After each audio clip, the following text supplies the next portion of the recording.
How's it going, everybody? RazingHel here, and today I'm taking a look at a tower defense real-time strategy hybrid game called Oh My Gore.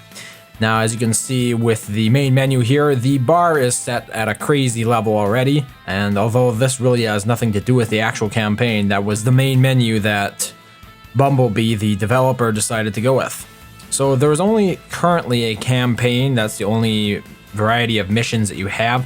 It says the editor is coming soon, but aside from that, it's just the campaign.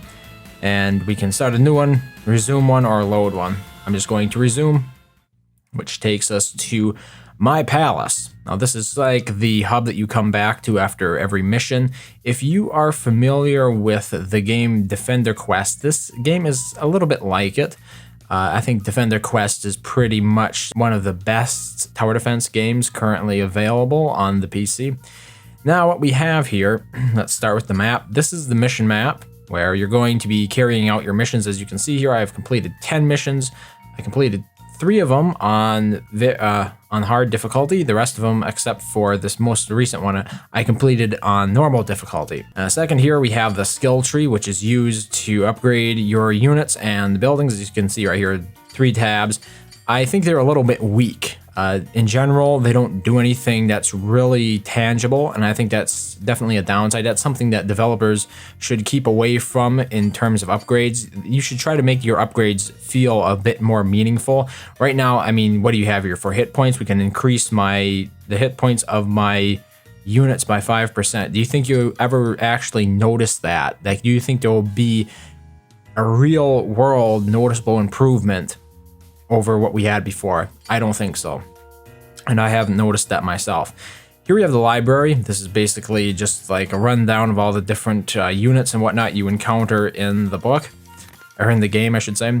I think one thing that's lacking very much here is any sort of documentation of the actual buildings in the game, because here we have, this is basically just lore about the game, and then we also have the units that are in the game. Unfortunately, the only real units, I mean, units only cover half the story, right? There are units and there are buildings, and for some reason the library completely omits the buildings, which means you can't study up on them before actually going into battle, which means that you have to do it sort of on the fly, because you can't pause the game either once you're in it. Then we just have these characters. So the game is quite it's pretty heavily based on a story, a campaign, and you have these characters that engage in dialogue before the beginning of every mission. The dialogue can be skipped through pretty quickly, but at the same time, if you want to replay missions, it can get a little bit tiresome, and I wish there was an option to just skip all.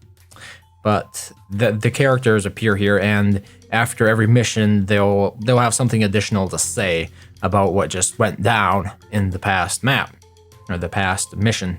So I'm just going to go to the map here, and I'm going to probably try something relatively simple just to get going here. So I'm selecting mission number 3.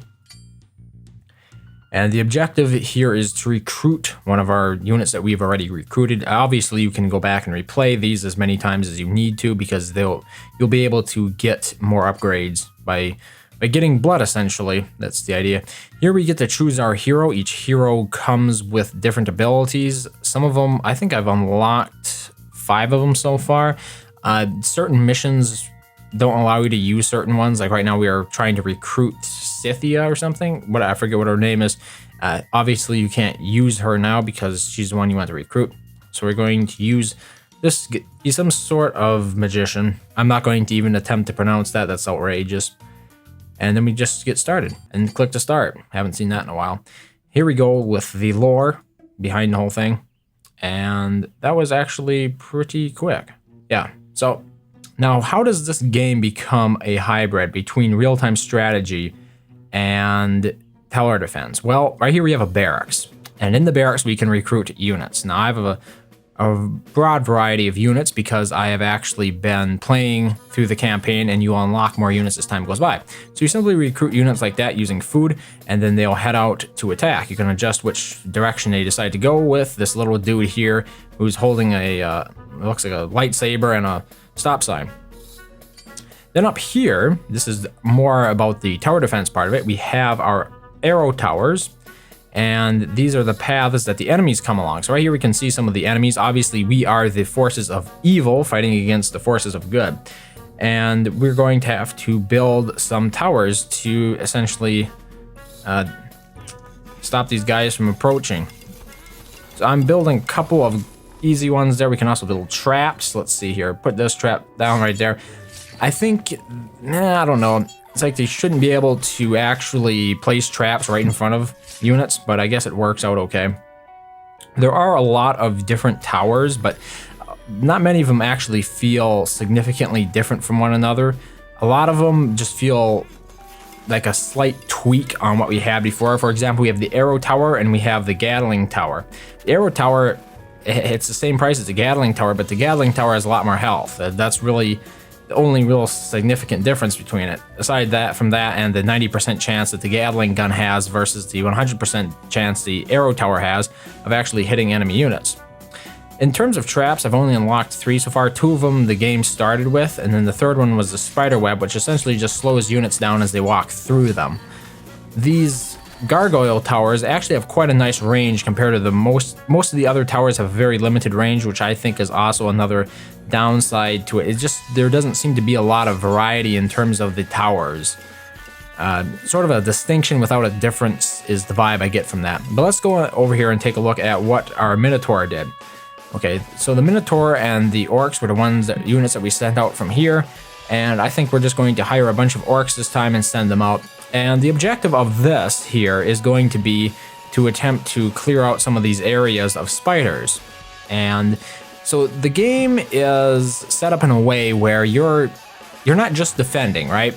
To win the game, to win any of these maps or these missions, you're most likely going to have to press your advantage. You're going to have to actually go on the offensive while at the same time defending. So yeah, here you can see my little orcs are going up against the spiders. I think the spiders are quite vulnerable to...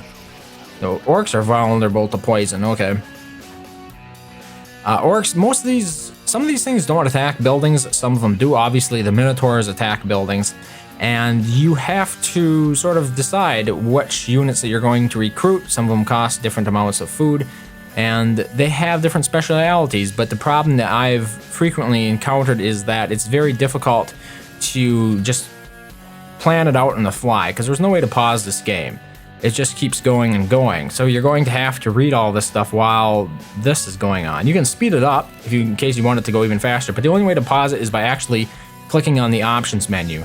That pauses the game, but you can't see anything, so it really doesn't help me a whole lot. I mean, okay, technically speaking, you can actually read some things, barely, but it is an imperfect solution to the problem, in my opinion. This is going a little bit pear-shaped here, and let's talk about these units, or these buildings. There was another power, so I just used a couple of powers here. It's pretty much standard RTS, Tower Defense strategy fare, where you have some pretty much universal powers that you can use anywhere on the map. The towers themselves can be upgraded, so I'm going to upgrade this Gargoyle Tower to level 2 for 1,200, as well as this one. The stat increase is fairly significant, so you'll definitely want to be doing this throughout the game to make sure that you can keep up with the stat increases that the enemy units are enjoying as well, because as the game progresses, they'll increase in their health as well, so you have to pretty much keep on your toes with that. And they also have the ability to do target priority, which I think was one of the things that Kingdom Rush really lacked. Kingdom Rush is a very well-lauded tower defense strategy game that I like as well, quite a bit. But one of the big downsides is you could never tell the towers which units they should be targeting. So they would just generally target the first tower that came within range, which means that sometimes it would just be hitting units that were just alone when there were bombards, and they should have been hitting big swaths of units. And you can actually change the target priority here. For example, I could go after the unit with the most life, and I could do that here. One of the real downsides, though, is the fact that the game does not really restrict you from building towers anywhere. We did finish exploring over here, so now I'm going to adjust the direction with my little flag waver guy, and we're going to go the other way. As you can see, my food is currently at 100 out of 100. so I'm not going to be making any more. Gold is not capped though, so food is capped, but gold is not capped. And I guess you could say that's because food is required really to progress in the game, whereas gold you're going to pretty much have to be using constantly to defend. As you can see, pretty much what I'm doing here is I'm using gold to defend this stuff. But I was talking about something before and I sort of lost my train of thought there. It was about upgrading, yeah. So when you build towers, you'll see there's a lot of areas you can build them on. And I think this is an oversight. You might think it's a good thing, but it really isn't. It makes it where there's just too much choice in where you can actually build your buildings. So instead of just having maybe 10 tiles you can place your buildings on, like in Kingdom Rush, you can virtually place them anywhere on the map. And there are bad locations and there are good locations, and the maps are pretty big. So you're going to have to determine on your own where's the ideal location. Obviously, some areas will stand out to you, but this map is a fairly simple map. I've played much more complicated maps, much more maze-like maps, and you'll see that is the thing that this game goes for quite a bit, is the maze theme, where the units are going through these very elaborate mazes, which means that for you to figure out what's up with that, you're going to have to run those mazes through yourself. And that has led me to, we have 76 food. I'm going to recruit some more wargs. It has led me to restart multiple matches because I wasn't sure where the enemies were going to be coming from, which paths they would take. A lot of the times they will follow the actual path, but units that can attack towers, for example, I showed you right here the Minotaur, the enemy can attack you with those units as well, interestingly enough, because you would think, right, that since you're playing the forces of evil, that the forces of good wouldn't use the evil units. Well, you'd be wrong. They use evil units as well. So, yeah, that's mainly because you are kind of fighting against the forces of good, but in the process, you're fighting against a lot of the evil factions who you will recruit to your side after sort of engaging in some diplomacy with them. For example, right here with Cinda, the Spider Queen. Before we were fighting her, and now she is going to essentially join us and completes this path here. And after this, we will actually be able to attack on the side over here. So now the enemy has changed their target, and instead of going around up here to my current leader, I forget what his name is, this dude, this monstrosity, I'm going to call him Monstrosity because I can't pronounce his name. Now instead they're going to be coming around this way, and I know this because I've played this map a couple of times now. Otherwise you'd have to just sort of figure out what they were doing on your own, and it's not always self-evident. I mean, I guess that's my biggest problem with it. So I'm mostly building gargoyle towers at this time because they seem to be the most powerful, especially when upgraded. Like I said before, a lot of the other towers pale in comparison to the gargoyle tower, and even though there are 4 different traits, you know, there's fire, there is arrows, rocks, and poison, the towers generally don't, they just do arrows and rocks. I'm gonna upgrade these to level 2, so they'll deal a bit more damage. And you can see, yeah, the forces of good are coming down this path now. In this mission, I don't actually have to defeat or have to send units out to destroy any of the enemies' towers, but you would be able to see that how it works is through this sort of real-time strategy layer here, where you can hire units and then you'll send them out like that. And if you have units that can attack buildings, such as the Minotaur, when they approach enemy buildings, such as these right here, they will actually destroy them. And a lot of the times, one of the objectives is to destroy a fortress somewhere on the map. And you will be continually attacked until that fortress is destroyed. So the game does sort of force you to be a bit more proactive than most tower defense games. Most tower defense games, you have a limited number of waves, let's call them, before the counter, you know, it's up and then the enemy gives up essentially. In this game, the waves will keep coming unless you actually do something about it. And I think it's an interesting idea to sort of blend real-time strategy with tower defense. I'm not sure how well it works. Obviously, you know, these units moving along right here that you recruit from the barracks all the time. As a matter of fact, I gained access to this barracks right here. It's an interesting idea, and I think it's really only let down by some of the rougher edges of the tower defense itself. Like this aspect of it works fairly well, but that's only because I'm just not overwhelmed at the moment. In later levels, you have to continually recruit units from those barracks to send them out so that they can essentially win the game for you. Let's use some powers here. That didn't work. In addition to that, you'll probably be defending about 3 paths that the enemies are coming along on, and the Minotaurs, I think, are dangerously overpowered. They can really tear down a building in record time, and I've complained about this on the forums or the discussion for it for Steam. They just seem so overpowered compared to the rest of the units. Like, there is no other unit that is capable of destroying buildings as fast as the Minotaur, and it's introduced fairly early in the game. So what has happened is it discourages me from upgrading towers because most of the towers can be torn down in a record amount of time. Even the Gatling gun, which is probably, it has the most health of any gun here, I think. Most of these have pretty puny health. Even it can be torn down in just a couple of hits by a Minotaur. And the Minotaurs, they take forever to kill. They really do not go down easily at all. So you'll have these maps where it just is not advantageous to upgrade your buildings unless you're willing to sit here and just spam repair as they're attacking it and hope eventually that it will be killed, the Minotaur that is attacking it. Here we have the last wave coming against Cinda, from the forces of good, obviously. The units themselves are fairly different, as you can see as they're going by right now. You can see the different traits. For example, some of them have bonuses against fire, some of them have bonuses against bombards, like stone bombards. So far, it has not impacted the gameplay in any significant way. I do not tailor my style after one or the other.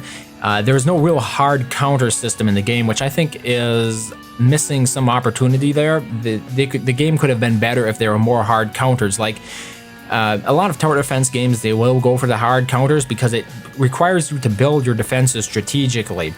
Kingdom Rush is a good example of this, where certain towers will be effective against some units, while other towers will not be effective against them.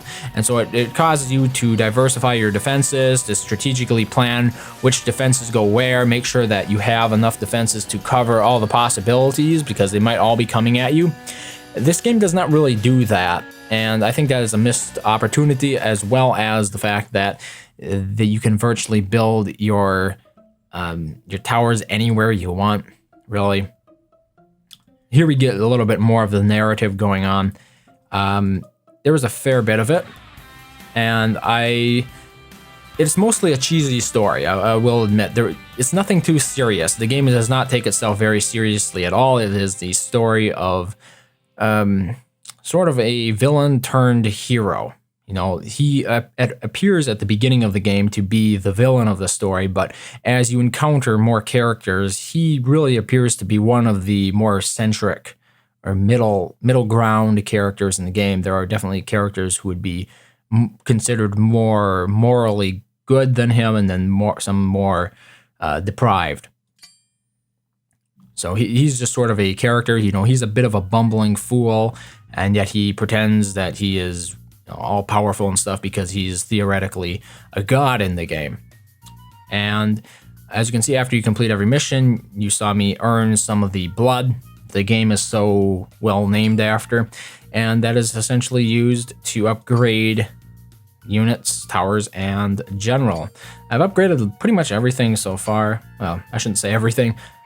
Over half of it has been upgraded so far, and I think there are a total of 20 missions, so I've half finished the game at this point.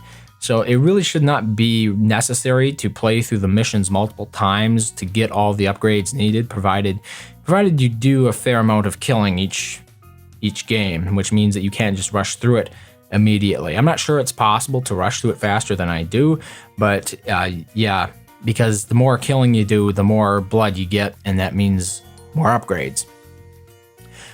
One other small issue I had with the game is how the maps work. So let's just jump into another mission, and I'm going to point out a lot of tower defense games, you can zoom out more than this game. This game requires you to zoom in fairly a lot.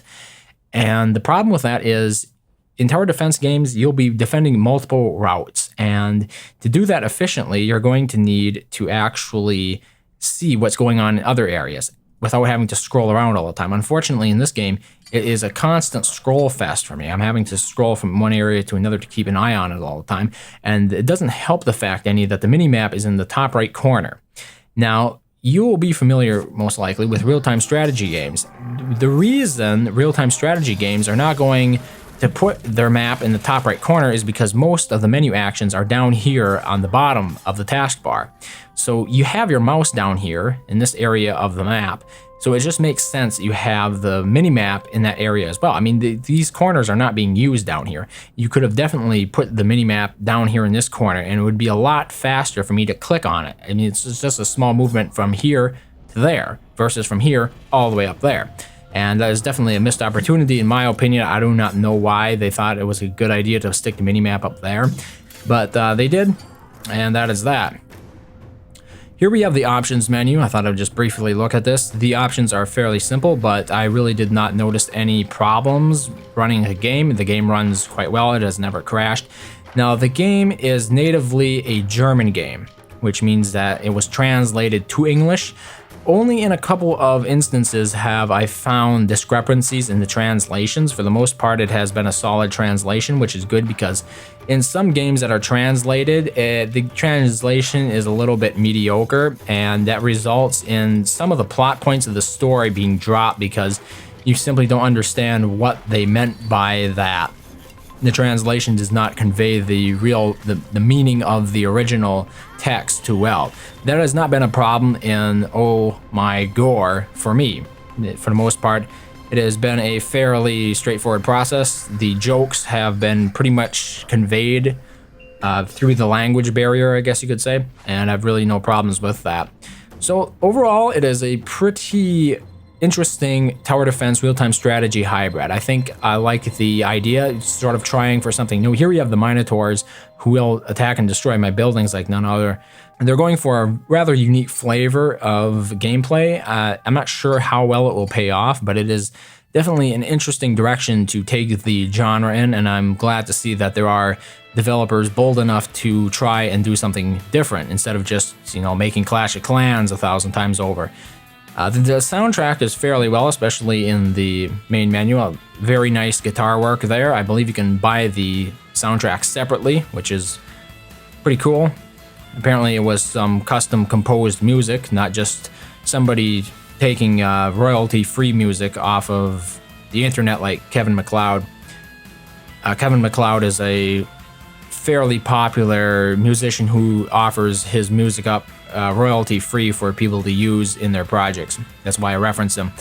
So that is Oh My Gore. Overall, I like it. I would recommend it, but I have some misgivings about it at the same time. Overall, they're not enough to detract from the experience too much, I think. I think it's pretty solid as it is right now.